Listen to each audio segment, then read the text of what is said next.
Hey guys, welcome to my channel. Magluluto po ako ngayon ng ginisang wombok na may mushroom. Guys, this is my seasoning. I will use salt, pepper, soy sauce, garlic powder, onion powder, my coconut oil, and I'm going to put beef nor cubes.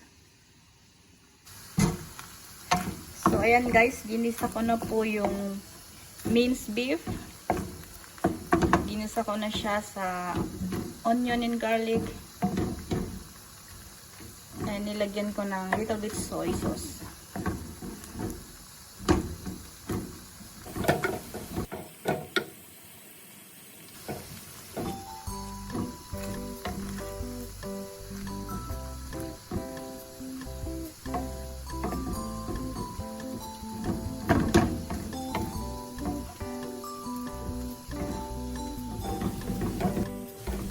Ilagyan ko din siya guys ng onion powder, garlic powder, and pepper. And little bit salt.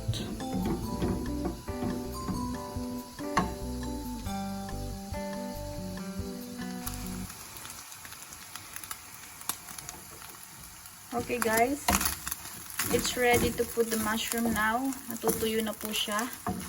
Medyo natuyo na po siya. Now I'm going to add mushroom. Yan po yung mushroom ko. Add po natin siya.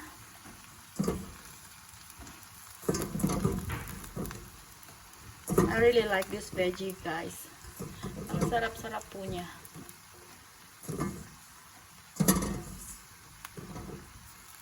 And then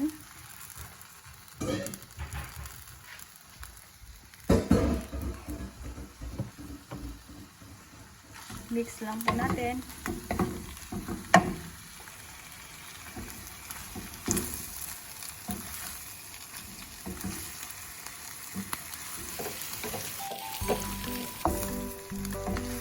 Can you put the wombok in the bowl?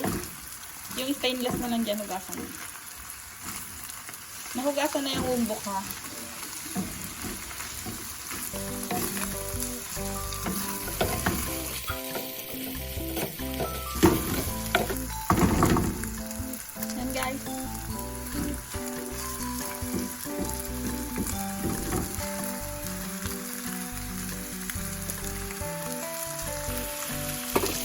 And here's my wombok. My wombok.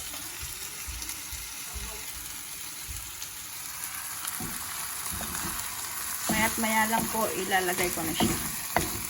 Madali lang naman maluto itong mushroom. Malambot lang siya.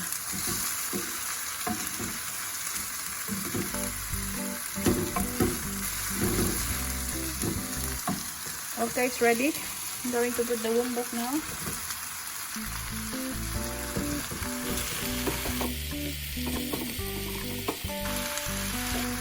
Parang ang dami niya guys.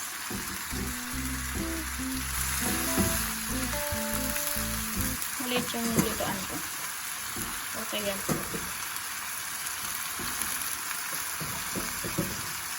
Pag na-serve siya ako na.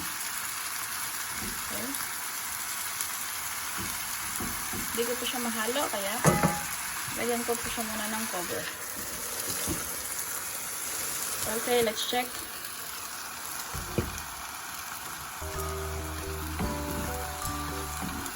Pwede na siyang i-mix.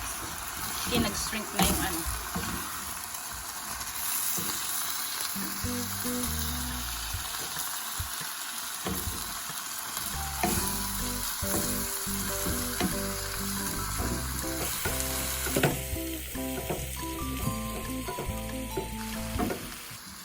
Jaya, can you pass me the oyster sauce?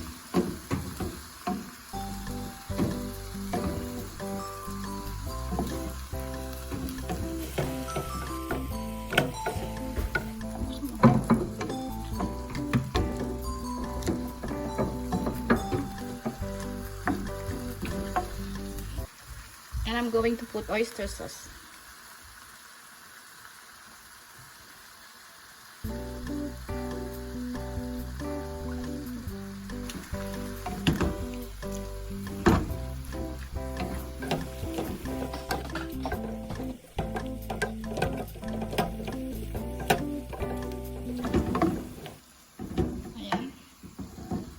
Hintayin lang natin siyang maging soft.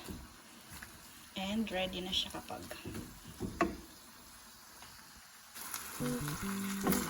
So guys, this is almost ready. May ginisang wombok na may mushroom. Sarap nito guys sa rice. Kaso hindi ako magra-rice.